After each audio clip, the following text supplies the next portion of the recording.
ఓం నమః శివాయ. ఓం నమో నారాయణాయ. ఓం శ్రీ స్వర్ణాకర్షణ కాళభైరవాయ నమో నమః. ఓం శ్రీ నరదృష్టి నివారణ కాళభైరవాయ నమో నమః. నమస్తే అస్తు భగవన్ విశ్వేశ్వరాయ మహాదేవాయ త్రయంబకాయ త్రిపురాంతకాయ త్రికాగ్నికాలాయ కాలాగ్నిరుద్రాయ నీలకంఠాయ మృత్యుంజయాయ సర్వేశ్వరాయ సదాశివాయ శ్రీమన్మన్మహాదేవాయ నమో నమః. ద్వాదశ రాశుల్లో గ్రహ గమనాల్ని ఒకసారి వీక్షింపచేద్దాం.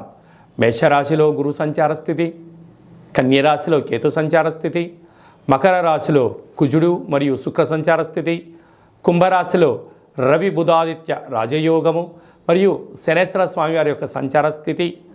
ఏడాది తర్వాత రవి భగవానుడు కుంభరాశిలో సంచారము, 30 సంవత్సరాల తర్వాత శని భగవాని చేత రవి తన స్వక్షేత్రమైనటువంటి శని భగవాన్తో కలిసి సంచారం చేయడము ఇది ఒక యోగదాయకం అని చెప్పి గమనించగలగాలి. అలాగనే మీనరాశిలో రాహు సంచార స్థితితో ద్వాదశ రాశుల్లో గ్రహ గమనాలు ఈ విధంగా ఉన్నాయి. ధనుసు రాశి వారు మహాశివరాత్రి సందర్భంగా ఆదివారం అమావాస్య శుభముహూర్త సందర్భంగా ఎలాంటి విధి విధానాలు పాటించాలో ఈ వీడియోలో సవివరంగా సంపూర్ణంగా తెలుసుకుందాం. ధనుసు రాశిలో ఏ నక్షత్రాలు వస్తాయనగా మూలా నక్షత్రంలోని 4 పాదాలు, పూర్వాషాఢ నక్షత్రంలోని 4 పాదాలు, ఉత్తరాషాఢ నక్షత్రంలోని 1 పాదం కలిపితే ధనుసు రాశి. చాలామందికి పుట్టినటువంటి కాల సమయంలో డేటా బర్త్లు లేనటువంటి ఏకైక కారణం చేత పేరు యొక్క మొదటి అక్షరాన్ని అనుసరిస్తూ రాశిని తెలుసుకునే ప్రయత్నం చేయాలి.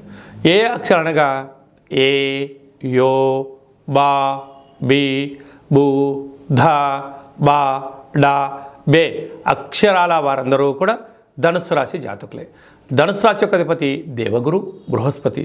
వీరికి మకర రాశిలో ధనవాకు కుటుంబ స్థానంలో బుధుడు మరియు శుక్ర సంచార స్థితి, ఒకవైపు కుజదోషము, తృతీయంలో రవి బుధ శని సంచార స్థితి, 18 సంవత్సరాల తర్వాత కళయిక, అలాగనే అర్ధాష్టమ రాహు, పంచమ స్థానంలో గురువు, రాజ్యస్థానంలో కేతు సంచారం చేయనప్పుడు మానసికమైన వేదన, ఆందోళన, ఆరోగ్య పరిస్థితి, నరాల బలహీనత, ఎముకలు, మోకాళ్ళు, మోచేతుల్లో నరాల బలహీనత, తిండిపైన శ్రద్ధ లేకపోవడం, ఆరోగ్యాన్ని ఎక్కువగా కేర్గా తీసుకోవాలని ఎంత ఉండినను వాతావరణం అనుకూలించకపోవడం, సమయానికి ఆఫీస్ వర్క్ అనే ఒత్తిడి కారణం వలన మానసికమైన వ్యధకు గురి అవ్వడం వలన దీర్ఘకాలికమైన వ్యాధులైనటువంటి పెరాలసిస్ కానీ, షుగర్ కానీ, థైరాయిడ్ కానీ, అంతర్గతమైన రక్తహీనతతో కూడుకున్నటువంటి అంటే కాల్షియం డెఫిషియన్సీ వచ్చేటువంటి వ్యాధులు వచ్చేటువంటి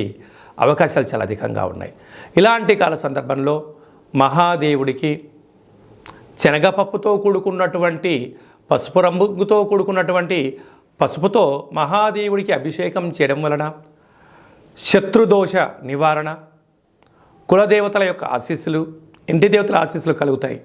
అలాగనే ఆదివారం అమావాస్య సందర్భంగా గృహంలో కానీ, అలాగనే తెల్లజిల్లెడు వృక్షం దగ్గర కానీ, కాళభైరవుడు దగ్గర కూష్మాండ దీపాన్ని వెలిగింపచేయడం, మీ జన్మ నక్షత్రం రోజున పూర్ణిమ, అష్టమి, అమావాస్య సందర్భంగా దూరవాయు జల ప్రయాణాలు పెట్టుకోకపోవడం ఉత్తమోత్తంగా భావించగలగాలి.